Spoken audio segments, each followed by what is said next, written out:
Fala galerinha apostadora, beleza? Tudo bom? Tiquinho Naranjo aqui para mais um vlog e hoje eu quero falar com vocês sobre o Brasileirão 2017. O que está acontecendo com essa competição? A gente está chegando aí na metade do campeonato e nunca tantos visitantes tiveram bom desempenho como estão tendo nesse ano. A zebra está comendo solta e os favoritos não estão fazendo valer o seu poderio.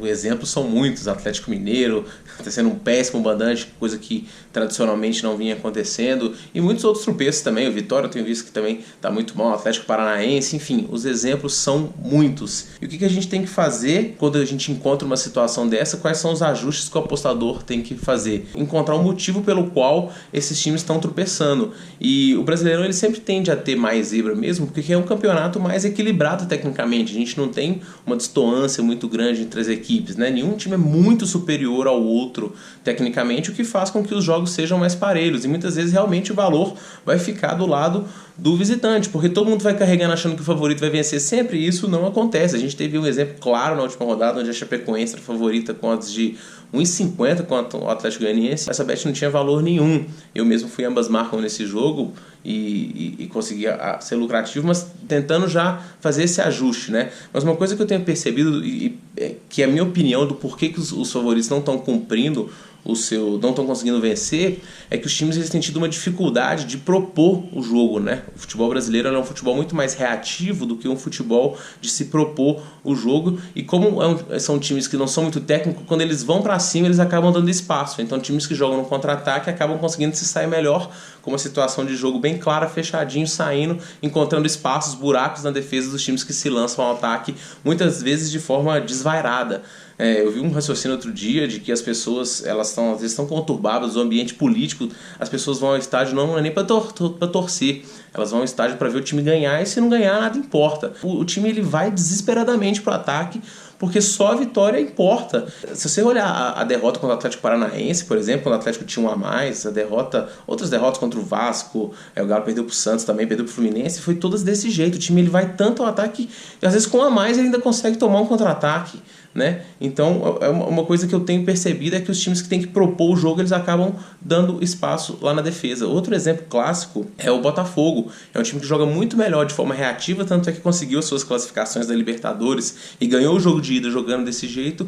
E quando ele tem que propor em casa, os exemplos são muitos. Quando o Guayaquil na Libertadores ele tomou de 2, ele perdeu pro Avaí em casa, ele empatou com o Curitiba, saiu atrás 2 vezes, ele perdeu na última rodada pro São Paulo, também tendo que propor o jogo, fez 3 e depois tomou. Eu fui ambas marcam nesse jogo também, foi um dos jogos que eu consegui lucrar no fim de semana, onde eu postei inclusive uma foto reclamando que eu tive head. Mas eu acho que eu tive head por outra questão também, que às vezes pela falta dos campeonatos europeus, a gente meio que tem no Brasileirão a nossa competição principal, e a gente acaba achando que tem que se envolver em todos os jogos, né? Tem tanta pouca oferta de jogo que a gente acaba abrindo um pouco mais o nosso filtro. Então, isso é uma coisa que tende a mudar com a volta dos campeonatos europeus. A gente vai ter mais volume para poder... E essas oscilações, elas não vão pesar tanto. Eu vejo muita gente falando, tomara que volte os europeus, não sei o quê, como se o europeu também não tivesse zebra, né? Ou vocês estão esquecendo que o Liverpool, ano passado, Borussia Dortmund, PSG e inúmeros outros. Lógico que o europeu tem zebra. Parece que todo mundo é mega lucrativo em europeu e não tem zebra, não tem nada, e não é isso que acontece. Vamos ver quando começar.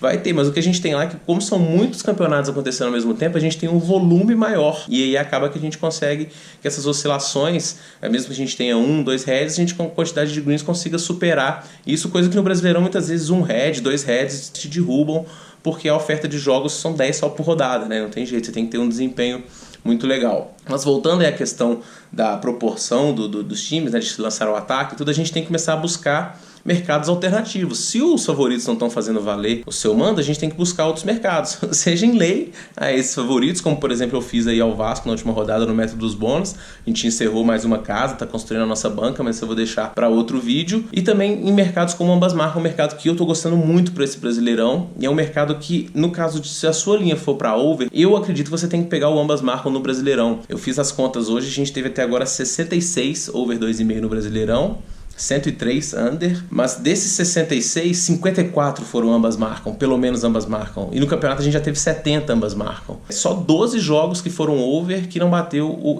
pelo menos o ambas. Então é um mercado que ele tem uma cotação às vezes até maior do que o over. Você precisa de 2 gols só, no over você precisa de 3. E é muito raro no Brasileirão a gente ter vitórias largas por 2-0. E nas que tiveram também, muitas vezes, se a gente for lembrar, foram de zebras ganhando de 3-0, que acaba sendo complicado. Lembrando aqui de cabeça o Sport ganhando o Curitiba de 3-0, o Bahia ganhando a Ponte de 3-0, são jogos que eram muito mais para ambas do que para over. Então isso me faz acreditar que o ambas para esse Brasileirão tem sido uma boa aposta, tá? A gente tem que buscar realmente esses mercados alternativos, se adaptar à competição, fazer as nossas anotações e entender que se uma coisa não está dando certo de um lado, muitas vezes o valor está no outro. Eu muitas vezes falo que toda unanimidade é burra, que eu não gosto de apostas que são consenso, muitas vezes porque quando todo mundo está fazendo uma coisa, a odd desce tanto que o valor automaticamente passa para o outro lado. Então a gente tem que tentar meio que se ajustar mesmo a uma competição que não está saindo como é o esperado e buscar o lucro em outros mercados, né? Seja número de gols ou até muitas vezes vamos pegar handicap na zebra. Acabou que pro pan trading que a gente tem feito no nosso grupo exclusivo, não tem publicado porque o volume de jogos não é muito grande, mas nas ligas europeias eu já vou voltar a publicar aí o card da rodada, aquelas coisas que vocês curtiu bastante. A nossa oferta de jogos tem sido muito pequena e o nosso lucro não está sendo tão alto assim como eu esperava por conta de uma estratégia que a gente tem como base a vitória dos favoritos. Se a gente não tem favoritos claros, a gente acaba tendo muitos jogos para poder fazer. Na última rodada a gente fez no Corinthians, que a gente conseguiu lucrar porque a gente faz o cash out depois do gol, e fez no Cruzeiro, que não conseguiu marcar o gol, embora esse jogo tenha dado head, eu julgo ele como uma boa aposta, mas isso eu já falei em outros vídeos aí de você analisar a aposta depois, mas não vem ao caso agora. O mote do vídeo era mais falar mesmo do que eu tenho percebido desse Brasileirão e pra mim essa dificuldade de times que são parelhos tecnicamente, aquele que se lança ao ataque de forma desenfreada, muitas vezes pela situação, a pressão da torcida, só a vitória importa. Um campeonato que já demitiu 14 treinadores em 17 rodadas, o treinador ele acha que se ele empatar é ruim. O treinador do Chapecoense empatou com o Fluminense fora e foi demitido.